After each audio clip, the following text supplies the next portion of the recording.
This podcast is about you. Are you ready? Take a moment and ask yourself, do I know the truth, and do I even care?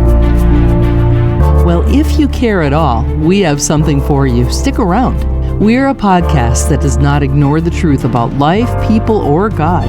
Larry Kutzler has been a pastor, a Bible commentator, a radio and podcast producer, and now is your host.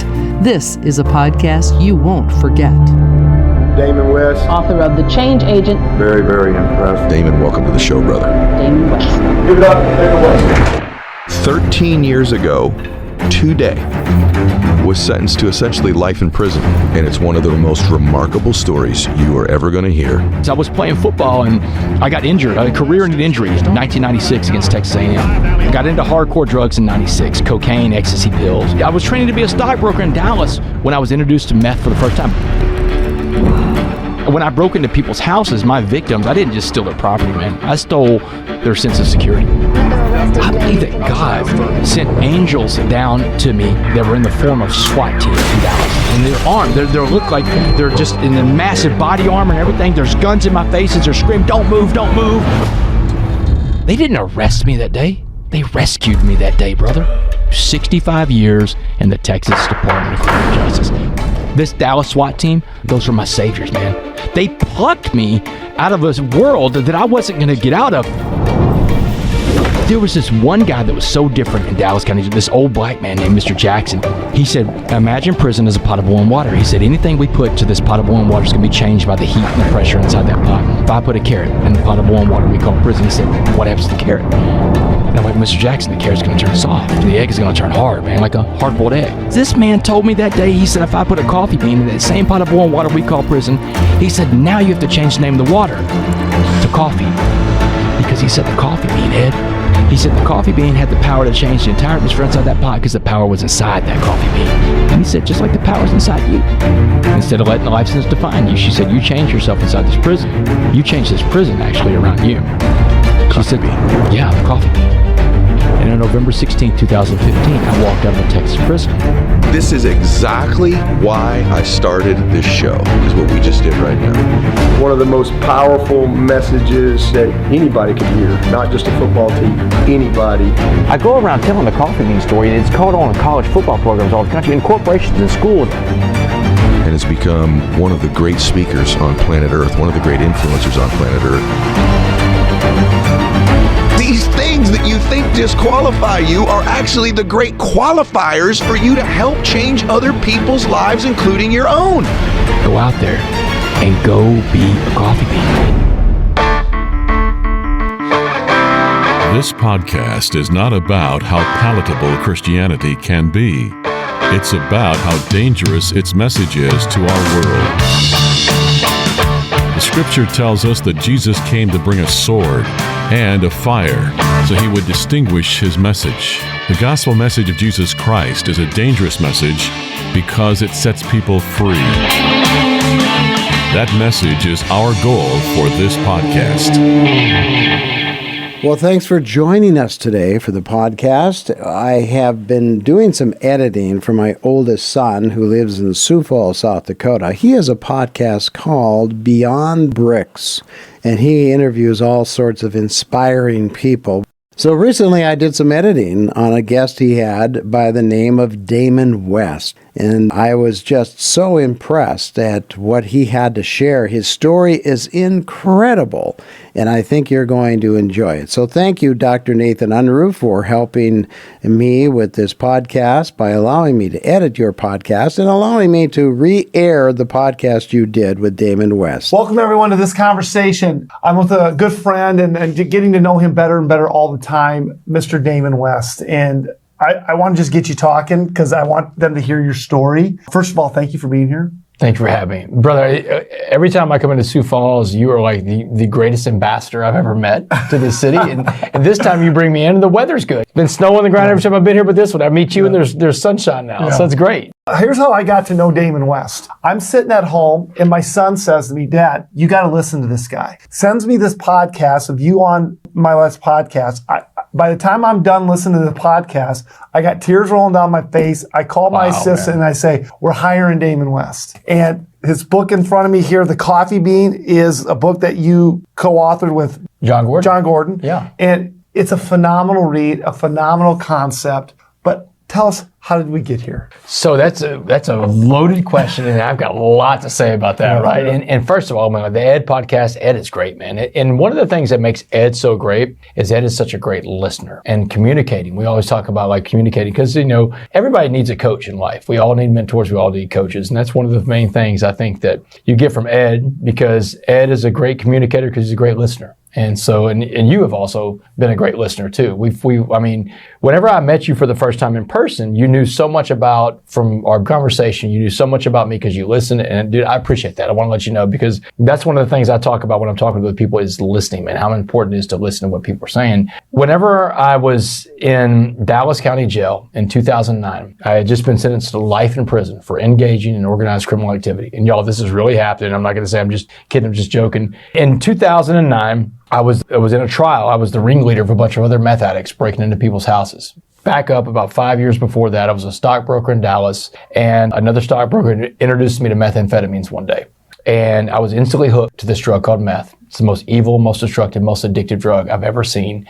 And within about 18 months, I was homeless, living on the streets of Dallas, and then I became a serial burglar. And these burglaries went on for about 3 years. They were called the Uptown burglaries. And I always say that my victims of my crimes, I didn't just steal property from people. I stole people's sense of security. And I don't know if they get that back. So now I'm answering for my crimes in 2009 at this long trial that I had to go through in Dallas. And the jury sentenced me to life in prison for engaging in organized crime on May 18th, 2009. So right after I've been sentenced to life in prison, my mom and my dad, they had this very serious conversation with me, and my mom gives me this ultimatum: no gangs and no tattoos. And she tells me, come back as the man we raised, or don't come back at all. And I don't know how I'm going to do this, Nathan, because I'm going to this world, this pressure cooker that I've never been, I've never known anybody's been to prison at this point. But I run into this older black man named Mr. Jackson in Dallas County Jail, and he shares with me the story of the coffee bean. And he's telling me that prison is going to be like a pot of boiling water. And he said, you have three choices how to respond. You'd be like a carrot that becomes soft in the boiling water, an egg that becomes hard in boiling water, or a coffee bean which changes the pot of boiling water into a pot of coffee. And he told me, he said, be a coffee bean. And I remember thinking to myself, man, I can understand that. I can wrap my brain around that, And it's the reaction I see from people, whether they're 5 to 95 years old, they understand the concept of the coffee bean. Hearing something and listening to something, and actually applying it, those are a lot of different things going on there. And when I went to prison, it was the biggest pot of boiling water I've ever seen. It was everything he said it was going to be, bad and more.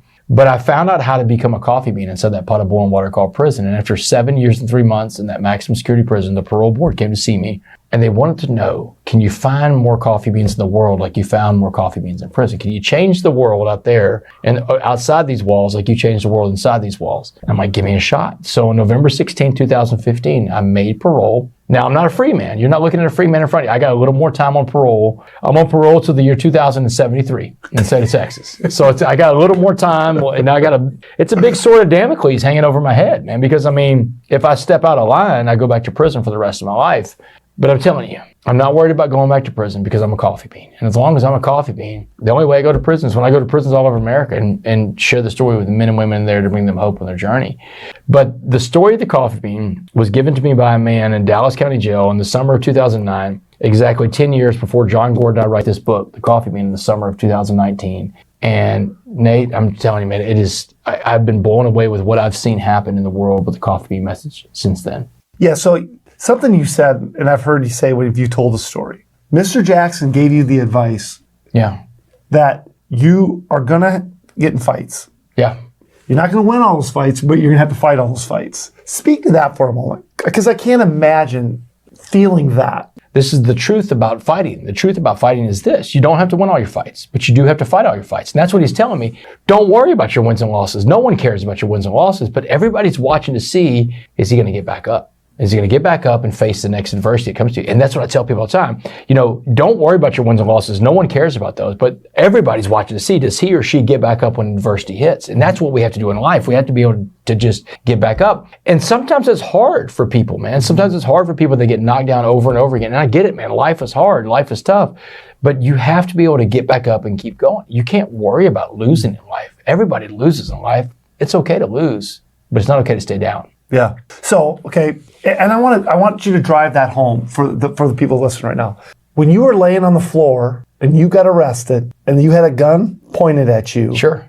you had a different perspective. Yeah. It maybe that perspective's changed over the years as your coffee bean, right? But they were your angels. I think you've made that statement. Absolutely. July 30th, 2008. The day the SWAT team takes me down. I mean, and I'm sitting on the couch, I'm smoking meth with my meth dealer. But I'm telling you, man, like my partner in crime had just been arrested 10 days before that by Dallas Police Department. They got him in custody. I know it's just a matter of time before they get to me. The flashbang grenade comes through the window. It goes off in my face. And when I came to, and I can see and hear again, I get my senses back. Because that's what a flashbang grenade does. It knocks you off of your senses. I've got this gun in my face. The gun is poking my eye, actually. And this cop is screaming at me, don't move, don't move. And one of the cops screams out that we got him. We got the uptown burglar. And when I'm on the floor looking up that barrel of that gun, and I'm sitting there to myself thinking, man, they got me.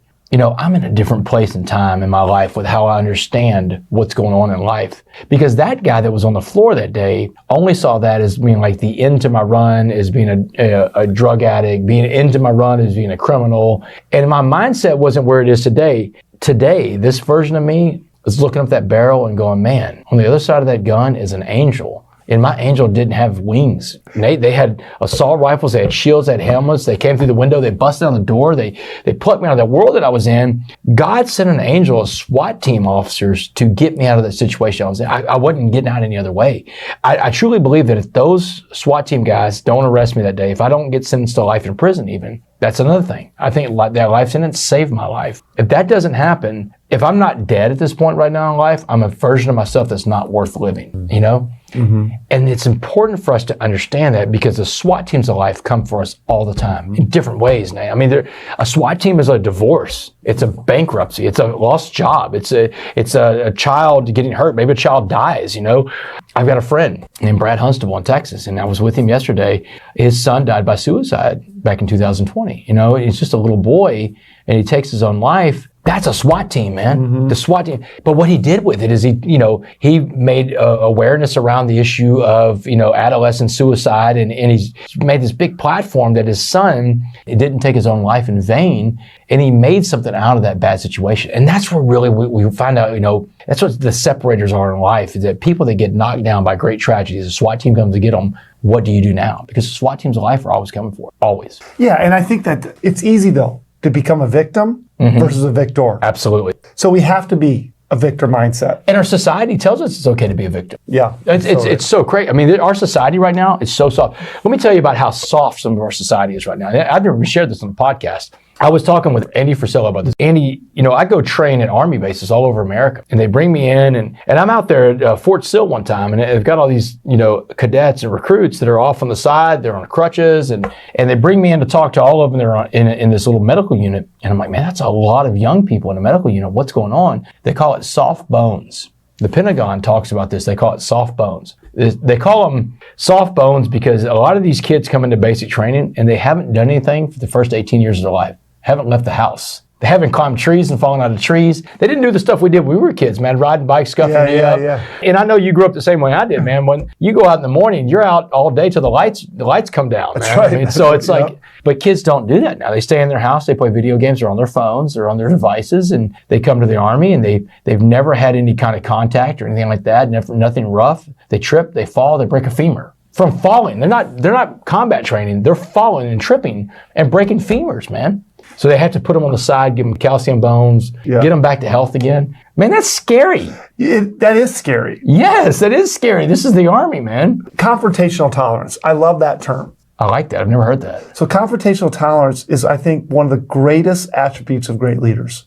The ability to deal with confrontation and tolerate it. These kids, their bodies need a little confrontation because that's how we get strong. That's it. Without a little friction, there is no traction. That's it. Right? You need friction in life. Yeah, no, that's something that, like, to me, that's like the alarm bell should be going off in this country when you have, troops that you're training that aren't even ready to do basic physical exercises, man. Yeah. That's scary because we've allowed our society to be soft right now. Yeah. Okay, so your mother didn't allow you to be soft. I'm going to transition to that because I love that part of your story. Is that, so many times we hear stories of kids that get involved with drugs, kids that start stealing, but these kids come from broken homes. These kids have had lots of trauma. That wasn't you. No. So I want you, you were a Division I athlete, North Texas, quarterback, stud on campus, raised in a Christian home, great parents. Your mother especially, talk about your mom, about what she told you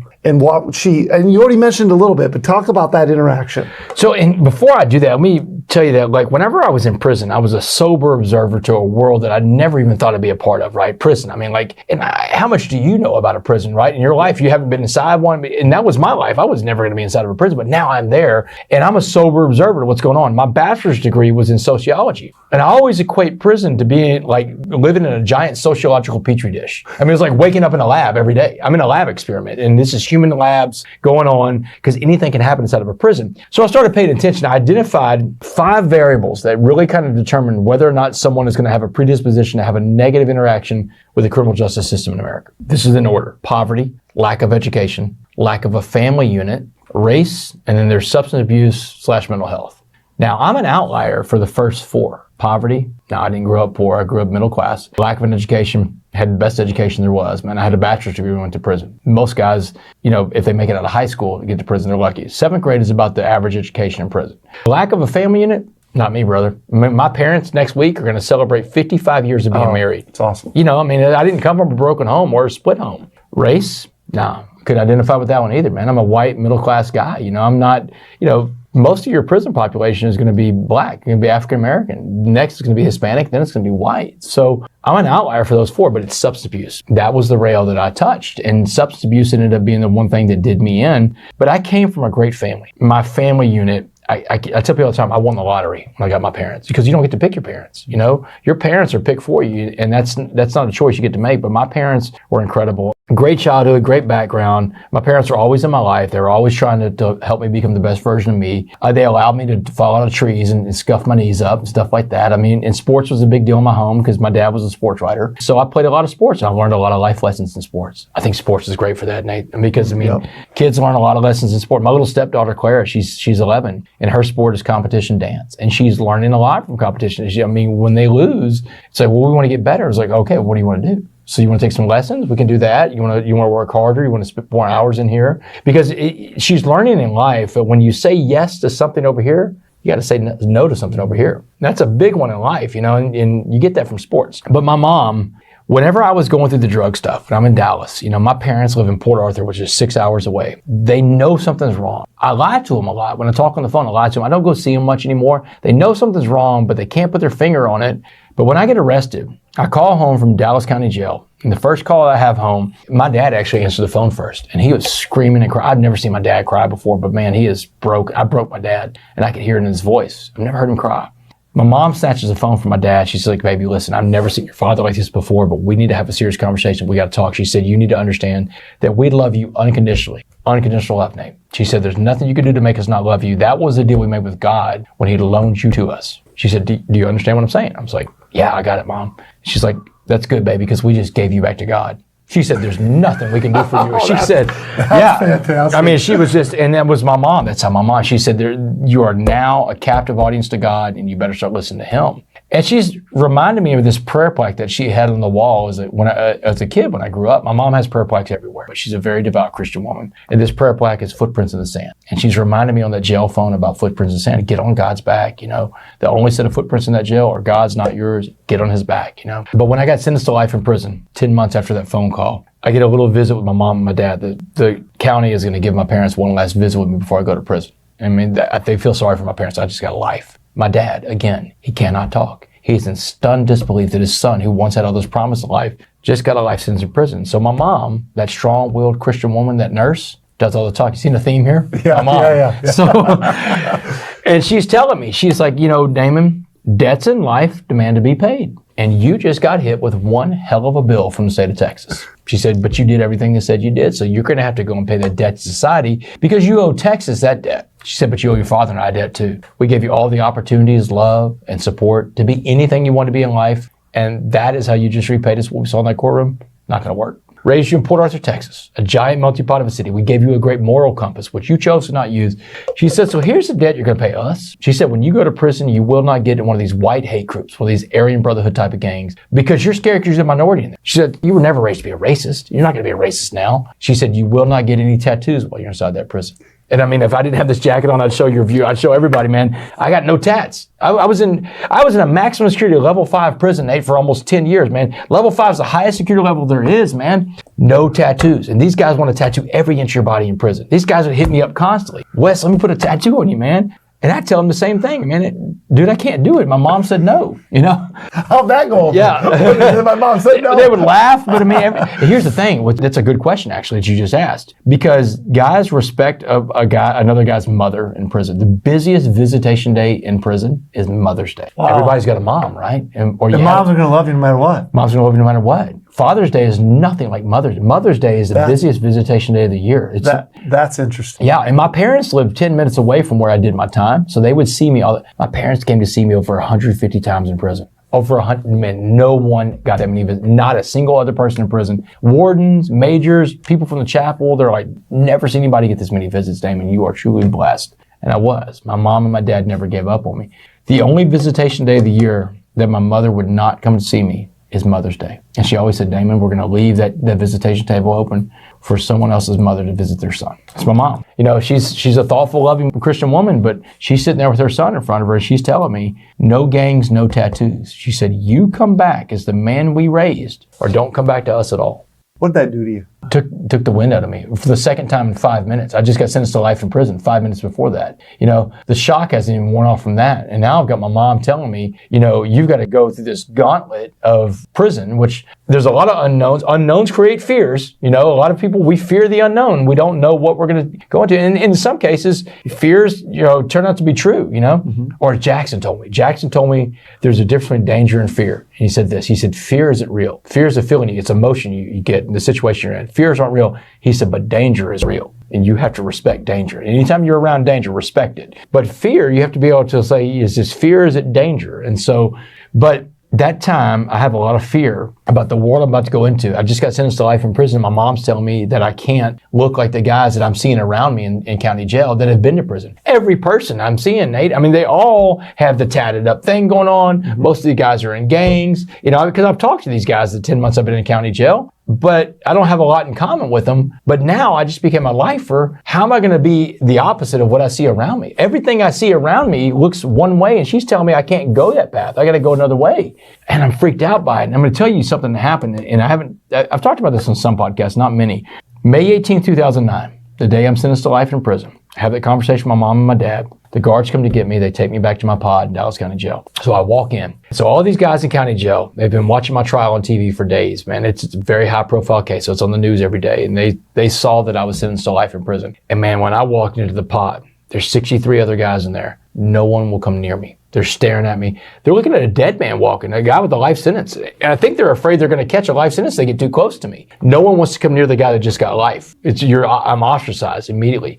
And man, look, the only thing I want to do right there at that point, I want to cry. But you can't cry in that environment. It's a very predatory environment. That's a sign of weakness. But the only place you can cry is inside the shower. So I have the thickest face I can put on. I walked to my bunk. I grabbed my shower stuff, my shower shoes, my towel, my soap. I go to the showers. I hit the shower water on. The water hits me in the face, and the tears start coming. You know. And the reason why you can cry in the shower because no one can tell. Nobody can tell. Yeah.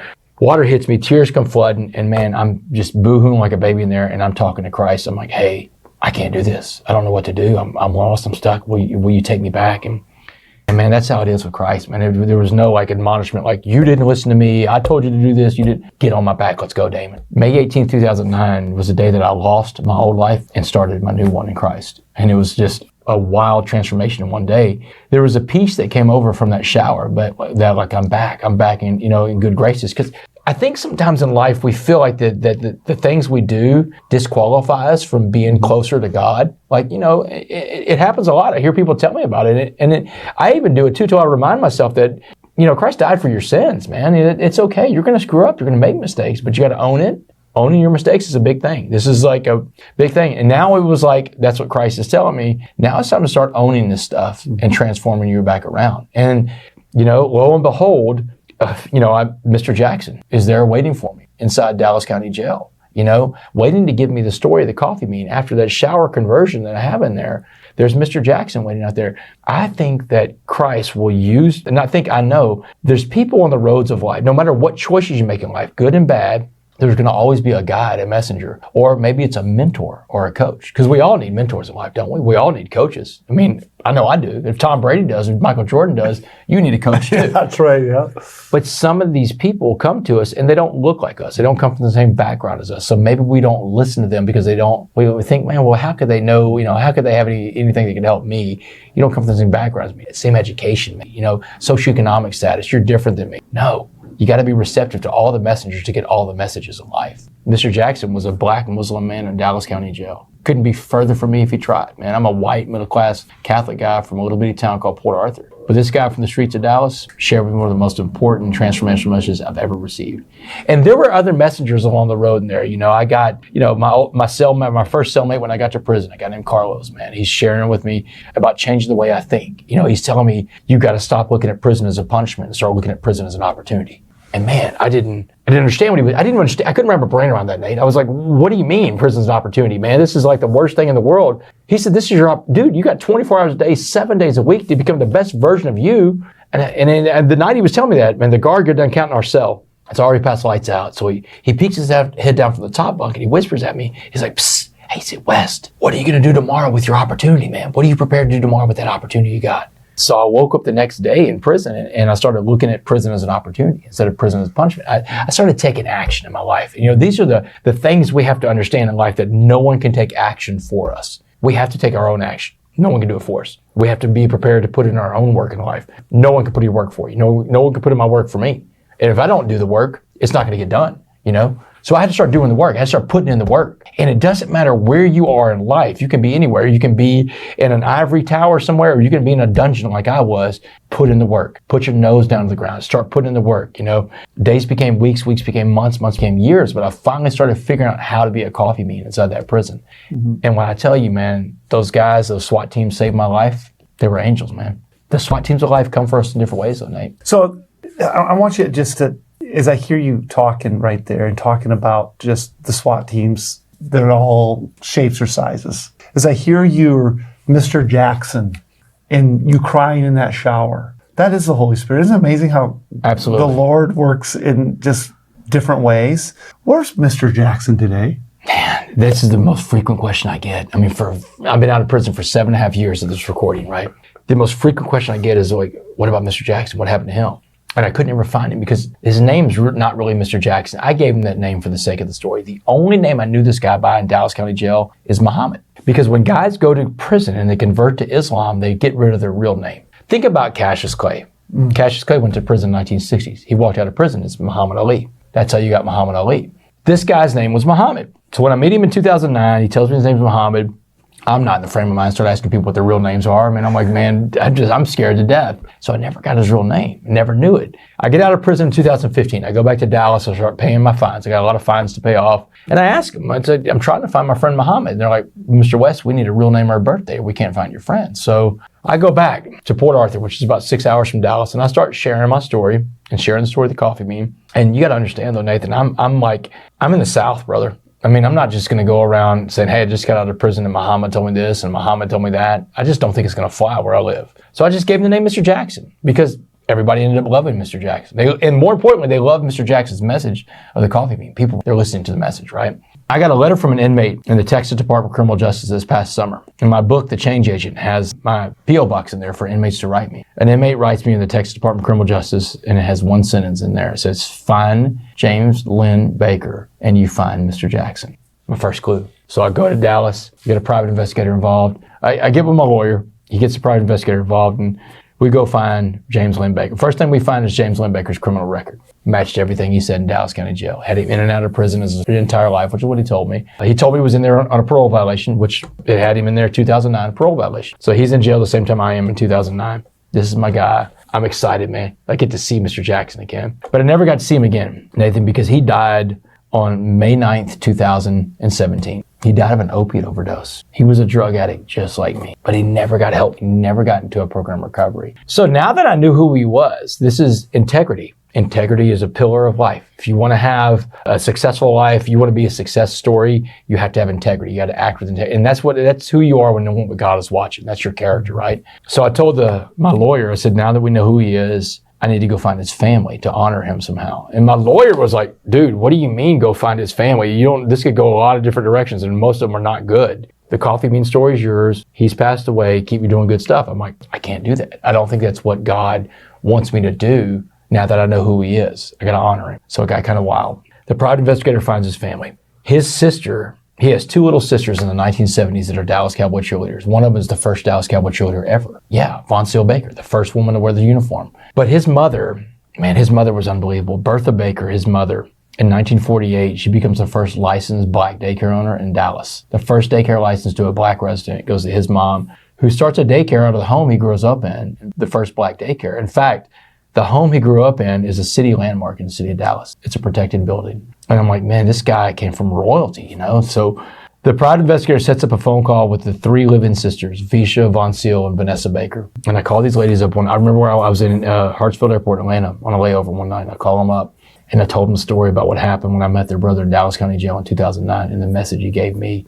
And I was like, hey, listen, y'all, I don't know what your feelings are about your brother and the choices that he made in life, but I need you to understand your brother impacted at least one person on this planet, and that one person is going to impact the entire planet with the message he gave me. So I was like, hey, what high school did y'all go to? Where'd y'all go to high school? And they said Dallas Lincoln. And he told me it's from the inner city, and they confirmed that. Dallas Lincoln is as inner city and urban as you can get in Dallas. I was like, great, here's what I want to do at Dallas Lincoln. I'm going to start a scholarship in your brother's name. And I'm going to personally put $10,000 every year into a trust for a scholarship. The James Land Baker II Be a Coffee Bean Scholarship, so that every year, one little boy or one little girl that grows up in his neighborhood, that goes to his high school, is going to get a better chance at life through an education, because these 2 guys had this encounter in Dallas County Jail in 2009. So the family just picked the first scholarship recipient. Oh, I love it. Yeah, a little girl named Rayona Bailey. Rayona is a first-generation college, African-American girl, first-generation college student, 3.9 GPA, wants to be a nurse one day. Just like Jackson's mom was a nurse, my mom was a nurse, my wife was a nurse practitioner.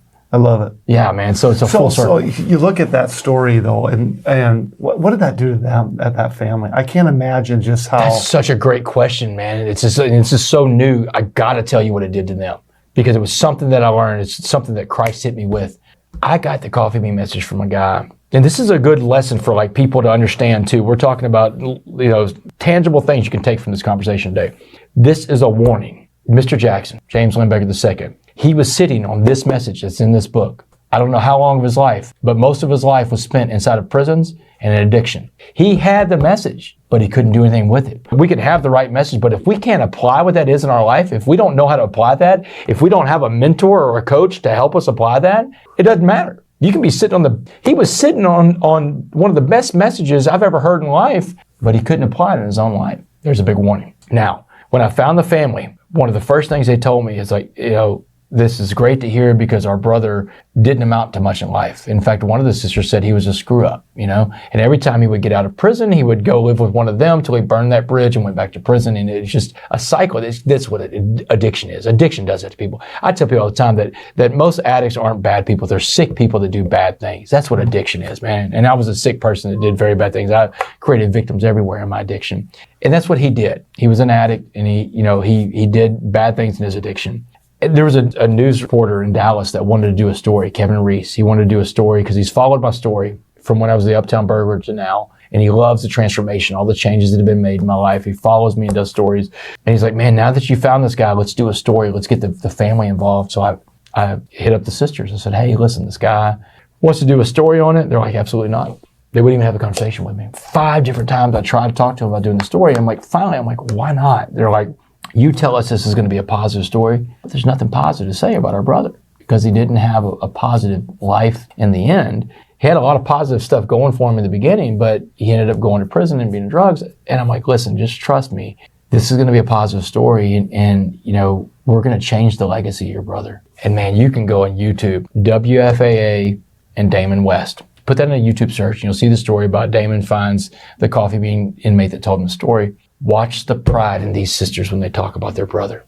Their backs are up straight. They're like, I my love it. brother is this. And there you could see it beaming from them, man. They're so proud of their brother, this legacy that he has, a scholarship in his name. He shared that message with Damon West, who's out there changing the world. That's my brother. That's our brother. They've got pride in their brother again. And it's what I learned. The coffee bean message, I've learned so much from it and about the power that we have to transform the world around us. But I'm telling you, man, Christ hit me over the head with this whenever I realized that, I'm a redeemed man by every metric. You look at my life, I turned it around. I've become a good person. I've become a family man. I've become a businessman, an entrepreneur. I'm a redeemed man. But part of getting that message from him back in 2009 was so that I could redeem him one day too. And sometimes in life, I would argue a lot of times in life, it's about what we're supposed to do for other people. And that's that servant leadership component. And I never knew that was there. That was part of what the mission was with the coffee bean message. But now that it's happened, I was supposed to always redeem him. And now I've redeemed him. He's got a legacy to leave behind. I love it. All right, so a couple more things. Yeah, as much as you want. Then we're going to Whatever close you this want up. Mr. Jackson gives you this message of the coffee bean. You redeem your life, you redeem his. But now you have this message, and even though it's right now, every time I listen to you, I get more fascinated and inspired. But you had to work to get this message out. Yeah. So it didn't just all of a sudden, okay, I got this message and people came gravitating to you. You said, I'm going to make this change in other people's lives. But when you told me the story about Clemson, Yeah. just tell that. Just tell how you had to work to say, I'm going to impress this message in other people's lives. Let me tell you a little bit more with that story too that I don't want to get into when I'm talking to groups. But so I get out of prison in 2015, November 2015, and I want to share my story. But Nate, when I first get out of prison, man, no one's going to let me. I can't go knock on the door of a school and say, hey, I just got out of prison. I want to talk to your kids. Man, they'll lock you back up. There's nowhere for me to speak. My sponsor in AA, we'll call him Ray, protect his anonymity. Ray's like, man, you got to get out and start doing service work, man. You're going to go back to prison because you're stuck inside yourself. You're miserable right now. And I'm like, well, no one let me come talk. He's like, don't worry about that. That'll come at some point. Go volunteer. Go to an old folks home. Go volunteer and spend time with people that don't ever get visitors. So I started, my life of service began in senior citizens homes, just going sitting around and listening to people tell me their stories all day long on a Saturday and Sunday. Because hold on. You went from prison to the senior citizens home. Yeah, but it's like, that's what he told me. He said, go spend time, because my argument with him was like, I can't do anything because I'm an ex-con. He goes, that's not true. Now you have self-pity. Self-pity is a good way to go back to prison. He said, so get past your self-pity. There's places that would love to have you. He said, go to a senior citizens home, go to the front desk, ask them for a list of people who never get visitors. They'll give you a list a mile long. People that have been forgotten about by their families. People who live in an institution. He said, you just walked out of an institution. You know what it's like to be lonely in an institution. Go spend your weekend with those people and just visit them. Just let them talk to you. Listen. He's telling me to just go listen. So I do that. That becomes my first service work project. And I find a cop and a judge locally in that area that will take me into schools. And it's not a lot of places that I'm getting to speak. But there's a mirror in my parents' spare bedroom. This happened to be there when I moved in. I live in their spare bedroom. There's a mirror in there. And I put together my presentation. The presentation I have today began in that spare bedroom. And every day that I wasn't out speaking somewhere, which was most days when I first got out, I did a presentation every single night in front of that mirror. And I built this presentation and I got it, I fine-tuned it, I'd have a stopwatch, I'd have my laptop out and I'd have it and I'd practice in front of that mirror every day. I got a rep in every day. I got my reps in. People want to talk about this thing called the overnight success. They think this thing is real. No, there's no such thing as an overnight success, man. Hard work, dedication, commitment, patience, a little bit of luck. That's how you get to your goals in life. So I've worked on this presentation every day for almost 2 years. When I finally get a chance to get in front of Dabo Swinney, and here's how I got in front of Dabo Swinney, man. I go to this Coaches Award show, the Bear Bryant Coach of the Year Award in 2017. There's 8 coaches there. And I go up in front of all these coaches. My buddy sneaks me into the place, first of all. And I'm running around these coaches, and I'm like, hey, man, you got to bring me in, talk to your team. I got this great story. I was in prison. These coaches are looking at me like, man, no, you're not coming to talk to my team. And one of the coaches runs from me, man. And he's my friend now, so I won't tell you who it was. But he runs the other direction, man. Because, I'm an unknown. No one knows me. But Dabo Swinney, man. Dabo Swinney was the only coach in that room of 8 coaches that eventually brought me in to speak to his team. And man, at that position, that time in life, I didn't have any presentations to go to. I didn't have college football programs to go to. But I go speak to Clemson in August of 2017. This is almost 2 years after I got out of prison. Almost 2 years of practicing my presentation in front of a mirror for this moment right here. And when I'm done with my presentation at night, Dabo's in my face. Dabo's very high energy. Man, that's the most amazing story I've ever heard. He said, have you been to Alabama yet? I was like, man, no, I've been to Clemson. I haven't been anywhere, dude. I mean, it's like, what do you mean, been to Alabama, man? This is you're it, brother. He said, I just text Nick Saban from the back of the room. We'll see what happens. And man, when I landed for my trip to Clemson the next day, I landed in Houston. Turned on my phone, I got a voicemail, a text message from the football operations guy at Alabama. It says, hey man, Dabo called. We'll see you in Tuscaloosa in 3 weeks. Here, August 21st, 7:30 p.m. There's your window of opportunity with us. Just like that, Dabo Swinney kicks open the door to call. And it doesn't stop, man. Dabo calls Kirby Smart, Lincoln Riley, all these other coaches. Got to bring this guy in. They're all calling me, man. So now I'm in front of all these college football programs. My dream is becoming a reality. But the real magic in my life happened in August of 2018. It was 1 year after I spoke to Clemson.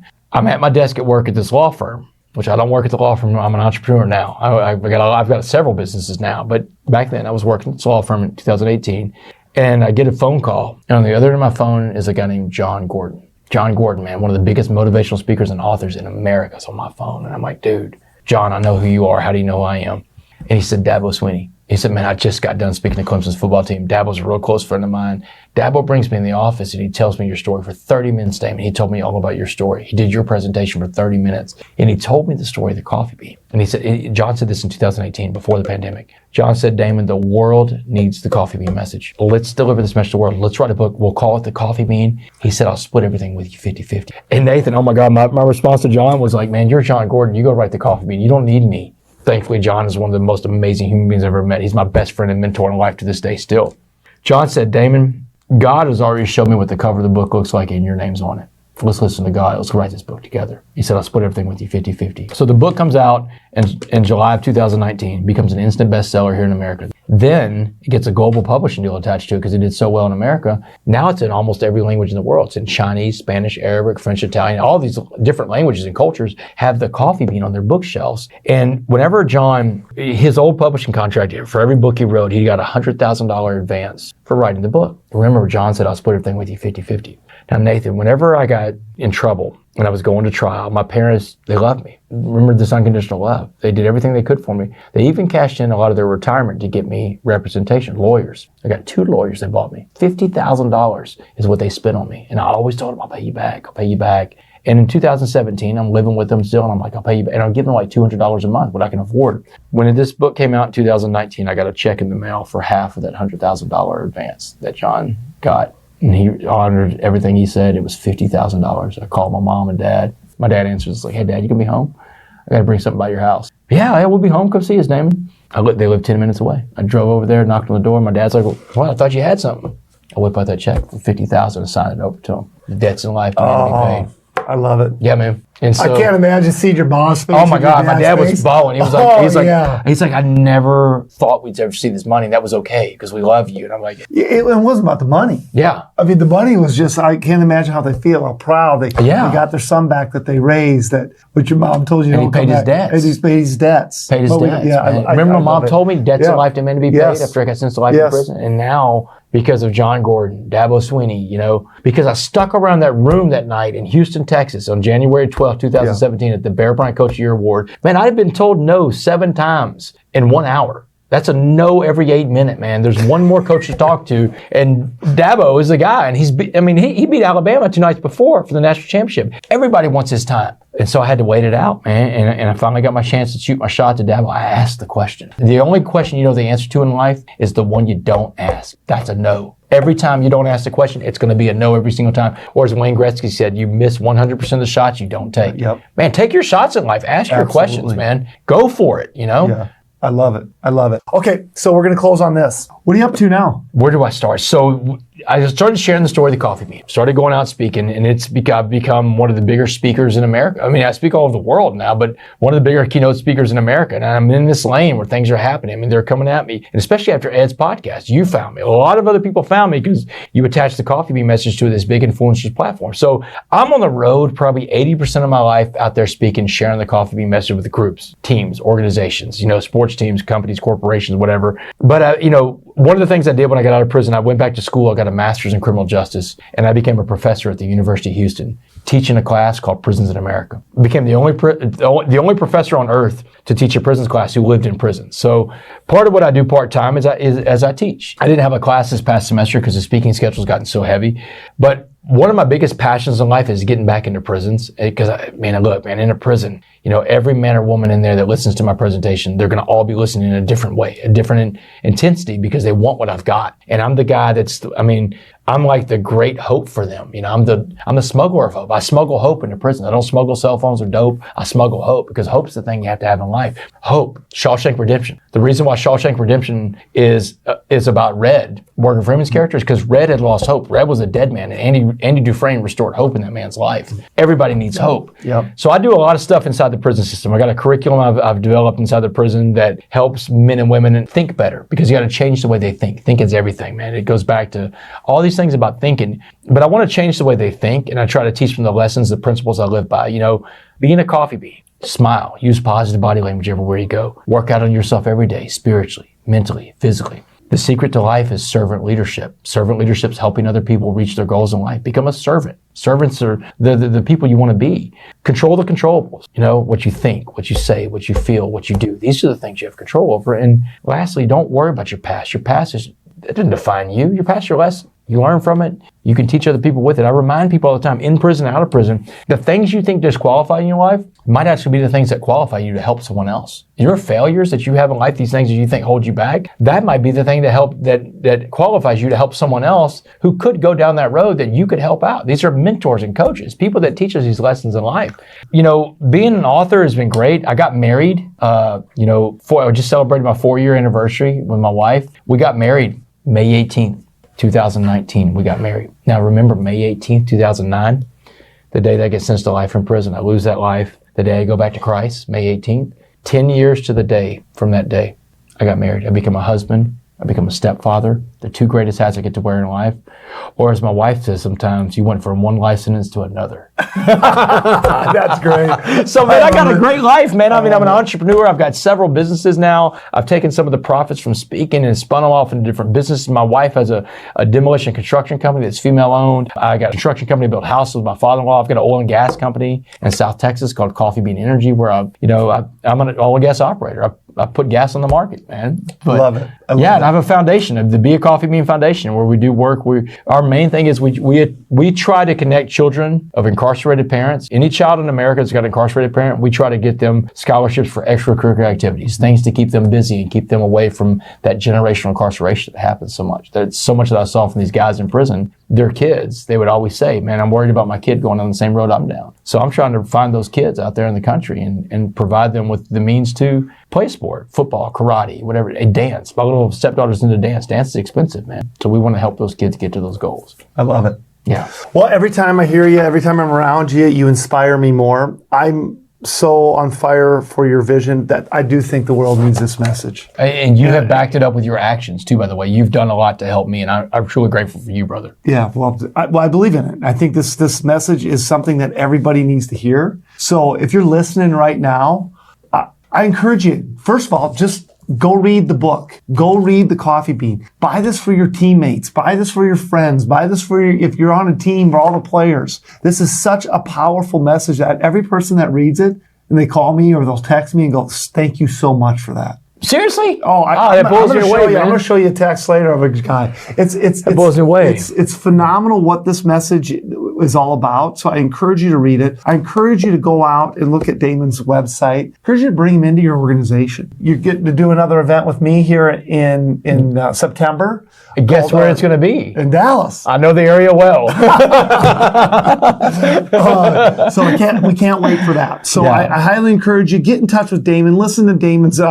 You have your own podcast? You're just on everybody's podcast. I'm on a lot of podcasts. You can find me, though, at my website, damonwest.org. Okay. And my books are anywhere books are sold, Amazon, anywhere. What other books do you have? You have Change Agent? The Change Agent, which is my life. That's my favorite one, man. That's my life story. The Change Agent, The Coffee Bean for Kids, The Locker Room, and most recently, How to Be a Coffee Bean with John Gordon. He became a Wall Street Journal bestseller. I've had the other ones. I have not read that one. I'll send you a signed copy. Don't buy it. I'll send you a signed copy. I got to read it. Yeah. It just came out in February. It became a Wall Street Journal bestseller. So, but yeah, man, but look, I'm grateful for all that you've done in my life. You've been incredible. You're a servant leader. And I want to emulate the stuff you do. So put me in places I can serve, brother. I love it. Thank you so much.